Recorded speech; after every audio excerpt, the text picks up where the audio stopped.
યુએસએના interview અને visa appointment સિસ્ટમમાં April 2025માં બહુ જ મોટા ચેન્જીસ આવી રહ્યા છે અને જે તમારે જાણવા અને સમજવા જરૂરી છે. સૌથી પહેલો ચેન્જ જે આવી રહ્યો છે એ છે કે યુએસમાં તમારે એક DS-160 ફોર્મ ભરવાનું હોય છે અને આ DS-160 ફોર્મ જ્યારે તમે ઇન્ટરવ્યૂ માટે અપ્લાય કરો છો એ વખતે ભરો છો અને તમે જ્યારે વિઝા ઇન્ટરવ્યૂમાં જાઓ છો અને ત્યારે લઈ જાઓ છો એમાં એની ઉપરનો એક બારકોડ હોય છે એ મેચ થવો જરૂરી છે. સો જો આ બારકોડ મેચ નહીં થાય તો તમને યુએસમાં વિઝાનો ઇન્ટરવ્યૂ આપવા માટે જવા જ નહીં થાય. આવો એક રૂલ આવી રહ્યો છે. બીજો રૂલ એવો છે કે તમારા જે સપોર્ટિંગ ડોક્યુમેન્ટ્સ છે એમાં યુએસમાં તમે જે પણ પર્પઝથી જવાના હો, એ વિઝિટર વિઝા હોય કે સ્ટુડન્ટ વિઝા હોય કે બીજા કોઈ પણ વિઝા હોય, તો એના સપોર્ટિંગ ડોક્યુમેન્ટ તમારે પહેલેથી જ એના ઓનલાઈન પોર્ટલ ઉપર CEAC પોર્ટલ ઉપર અપ્લાય કરવા અને અપલોડ કરવા જરૂરી છે. જો તમે અપલોડ કરશો તો જ, અને એ પણ 72 hours પહેલાં, એટલે કે 3 દિવસ પહેલાં, તો જ તમને વિઝા ઇન્ટરવ્યૂ આગળ આપવા દેવામાં આવશે.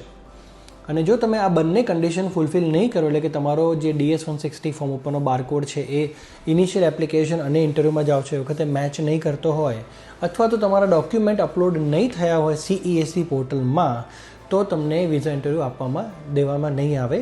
તમારી જે વિઝા ઇન્ટરવ્યૂની એપ્લિકેશન ફીસ છે એ પણ તમારે ફરીથી ભરવી પડશે. આ એક બહુ જ મેજર ચેન્જ આવી રહ્યો છે. એની ઇફેક્ટિવ ડેટ અને બધી ફર્ધર ઇન્સ્ટ્રક્શન્સ આવશે એટલે હું તમને ઇન્ફોર્મ કરીશ.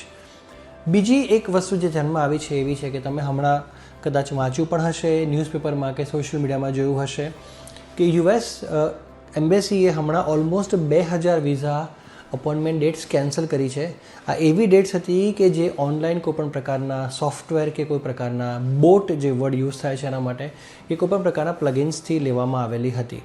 સો આવી ડેટ્સ એમણે કેન્સલ કરી છે અને સાથે એ જે એપ્લિકન્ટ છે એમને ઈમેલ પણ ગયો છે US એમ્બેસી તરફથી કે તમારી આ ડેટ કેન્સલ થાય છે અને તમે હવે જે ડેટ લેશો એ જુલાઈ પછી લઈ શકશો, એટલે કે નેક્સ્ટ 3 months પછી લઈ શકશો. અને જો ફરીથી તમારા અકાઉન્ટથી આવી ભૂલ થશે તો તમને યુએસના વિઝા કદાચ રિજેક્ટ થઈ જાય એવી પણ શક્યતાઓ છે.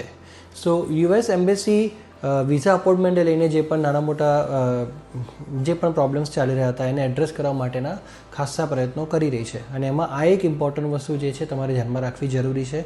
યુએસમાં વિઝા અપોઇન્ટમેન્ટ લેવા માટે કોઈ પણ અજાણી વ્યક્તિને તમારે યુઝર ID પાસવર્ડ તમારા CGI પોર્ટલના ના આપવા જોઈએ. આ બહુ સેન્સિટિવ વસ્તુ છે અને એ તમારે સાચવીને બહુ ધ્યાનપૂર્વક કરવું જોઈએ.